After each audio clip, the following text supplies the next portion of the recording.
मित्रांनो नमस्कार. आजच्या भागामध्ये खूप मोठा ट्विस्ट घडला आहे. आता इकडं जी सावी आहे ती सावी भाऊंच्या घरी आलेली असते आणि इकडं जो धैर्य आहे तो आराम करत असतो, झोपलेला असतो.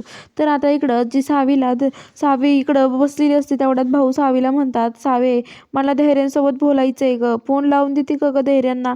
अगं मला तर जावई बापूंशी खूप महत्त्वाचं बोलायचं आहे. देते का फोन लावून?" तर सावी म्हणते, "हो भाऊ थांबा, देते लावून." तेवढ्यात आता सावी बाजूला येते, फोन लावते आणि आता धैर्यला फोन करते. धैर्य म्हणतो की हिचं काय काम आहे. धैर्य सुरुवातीला फोन उचलत नाही, नंतर म्हणतो की काय महत्त्वाचं काम असेल आणि नंतर उचलतो आणि म्हणतो की काय काम आहे बोल चल. तर आता सावी म्हणते की ओ भाऊ, भाऊंसोबत बोला ना तुम्ही 2 शब्द. ओ भाऊंना तुमच्यासोबत बोलायचं आहे प्लीज धैर्य. बाकी काही म्हणू नका पण धैर्य भाऊंसोबत बोला ना. अहो त्यांना त्रास होतो. तुम्हाला माहिती आहे भाऊंची कंडिशन कशी आहे. तर आता धैर्य म्हणतो की हो ठीक आहे, दे भाऊंकडे. आणि लगेच आता तो सावी भाऊंकडे फोन देते, म्हणते धरा भाऊ बोला. तर आता भाऊ म्हणतात, "काय जावई बापू, काय चाललंय तुमचं? तब्येत-बिब्येत ठीक आहे ना तुमची? सगळं काही व्यवस्थित चाललंय ना?" तर आता धैर्य म्हणतो की हो. तर तो म्हणतो की म्हातारं नाटक करतंय की खरंच दुखतंय ना काय माहिती.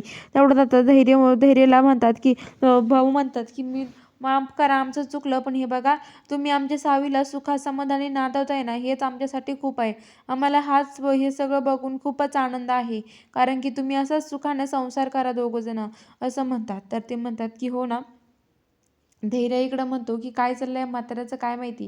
तेवढं तिथे आता दीपा पळत येते आणि म्हणते की अहो भाऊ काय बोलताय आणि कुणाला सुखाचा संसार करायला लावताय. अहो ज्या माणसाने तुमच्या सावीच्या तुमच्या नातीच्या आयुष्याचं वाटोळं केलं आणि त्या माणसाला तुम्ही सुखाचा संसार करायला सांगतायत. अहो भाऊ काही वाटत नाही का तुम्हाला? त्यांना कायला सुखाने संसार करायला सांगताय.